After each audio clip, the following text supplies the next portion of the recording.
Joe Killinger with the RD. We have an interesting topic today. Service animals being one of the topics in regards to property management and emotional support animals, and how we in property management can deal with that, because we'll get people that sometimes take advantage of these.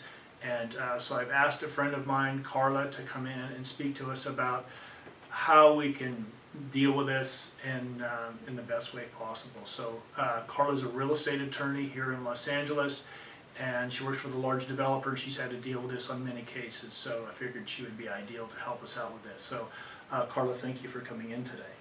Hot topic.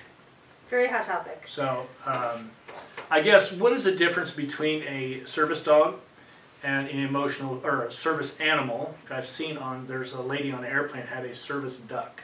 So, or maybe that was the emotional support duck, would be my guess. But, I think it was the emotional support duck. Which I sent you that. I grew up, oh, did you? That's where I saw it. I grew up with ducks, and I don't know how you get emotional support from what, but you know, whatever works, right? So could you kind of give us a brief, what is the difference between a service animal and an emotional support animal, please? So a service animal is exactly what it sounds. It provides a service. Let's say somebody is visually impaired and they have a seeing eye dog, and that is basically a working dog or a service dog that assists the visually impaired person in seeing or doing day-to-day functions that they would not be able to do without this service animal. An emotional support animal, now a new classification under disabled has been, impacts psychological illness as well, mental illness. So an emotional support animal is an animal that's prescribed by a doctor, but not to provide certain services, let's say like hearing or seeing, which a dog may do, or another kind of animal, seeing, eye cow, I don't know. You grew up on a farm, you should know. But will supply more of an emotional, exactly what it sounds like, emotional support to the person, and sort of alleviate some of these, psychological issues that they're having, just companionship. Some of them actually are trained to do some of the serviced animal sort of things, but generally speaking, there's a separation. A service dog does serves a purpose, yes. Functions as a purpose, whereas an emotional support dog does just that, provides emotional support. Okay, so what we get, people do reach out to us, ask us for help sometimes, and that's what prompted the video, is if you've got an apartment building or a community and somebody comes there applying for an apartment, and you don't allow pets, but in this case you have to allow the service animal, is that correct? That is correct, but there are a few little carve-outs for the landlord. Generally speaking, now under the ADA, you have to provide what's called a reasonable accommodation. So a reasonable accommodation would mean that you have to waive your pet policy, but you as a landlord are permitted to ask for some kind of documentation that this emotional support animal is necessary, required, or prescribed. You are not allowed to ask what the particular illness or condition is, but you can get a note from a doctor, that we're prescribing this dog, parrot, whatever it is. And the reasonable accommodation can't put a landlord out financially. And there's a couple little carve-outs I'll go into in a second with that. So if it's something that you're going to have to change, it's going to be a big financial impact to your property to suddenly allow this pet, that may be an exception.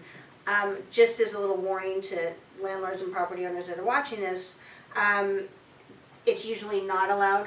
The ADA and anti-discrimination will find some kind of way around that, and say that as it's a cost of doing business, and as a landlord you should really have to do it. And the truth is, I can't find that there's really going to be any kind of really exorbitant cost in allowing a pet. Right. You can, another carve-out. You can charge for a pet deposit though, right? You actually cannot charge a pet deposit on an emotional support animal. I didn't know that. You cannot. What, and a service dog either then? Or a service dog. Right. Okay. You can't. So that's part of the reasonable accommodation, that you're allowing them to have this room there, so to speak. Wow. Okay. Yeah, you cannot charge a pet deposit on that. The other carve out is the breed of the dog and the safety and the comfort level of your other tenants. So let's say somebody has a pit bull. Sorry, all you pit bull owners, but and there's other tenants who are very uncomfortable with having a pit bull. They've heard things and they think that they're an aggressive dog. That may be a grounds to actually not allow this service dog. But again, it's on. That'd be tough. Yeah. It's going to be very That'd tough, be and everything, especially if you're in California, which is where we are, it's very pro tenant, and you're probably going to hit a lot of walls. I handled many discrimination lawsuits. I've won every single one, but Okay. but it is tough. Right. Because there are a lot of people also that take advantage out there and sort of couch Right. everything as, okay, well, you're not letting me have this pit bull, but Right. there's this history of this dog perhaps being vicious or whatever breed it is. So there are a few little carve outs. You should look to see what your state does and doesn't allow. I mean, I'm right now focusing on California because that's what I know. But you are going to have to comply and generally allow for a reasonable accommodation. If a modification needs to be made, let's say you have to put in a doggy door or something like that, that is up to the tenant to pay for and be responsible. The landlord is not responsible to make any kind of modification to the property. The tenant is also required to return the property and restore it to whatever condition it was when they moved in. Right, So if yeah. they do put in a doggy door, when they move out, they have to put the door back to how it was at their own cost and expense once they move out. Do they have to, now the service dogs always have to have the bands on, right? The little jackets on. What do you call, I don't know if they call them, a little jacket, I guess, but they're a service dog. Now, does the emotional support animal as well? They have them now, and this is part of what is unfortunate, and some of these are very legitimate and they provide a definite need for people. And now there's all these online scams where you pay your $10 and you get a little certificate and a little jacket for your dog so you can bring him into a restaurant or have him in an apartment. But right now at this point, I mean, they're trying to figure things out with the law, but how do you differentiate? So you don't want to sort of punish the people that legitimately have this need with the people that are taking advantage of it. So now There's really no way to weed that out. There though, isn't. right? I mean, I was sitting in a restaurant in Santa Monica a couple weeks ago, and a lady comes in and sits down at a table with a dog, and no jacket on, no nothing. And I was with you, I know. the tables next door, they got up and left. So that affects a restaurant. It So absolutely I does. mean, I can see how it's affecting a lot of different businesses. No, and I was there with you. It was a huge dog, and it was actually in the walkway of a lot of people. Right. And people were visibly offended. One woman sort of turned her nose up, and Right. they left, and so the restaurant lost business. Yeah. Yeah. So, all right. So now I guess maybe I missed it, but so the emotional support animal does not have to have the vest or jacket on, or they do. They should. They should? They should. So, Again, but what if they don't? You could just tell them, the owner of the animal, to make sure that if they're going to be on property, they have to have it on, yes. even for an emotional support Yes. animal.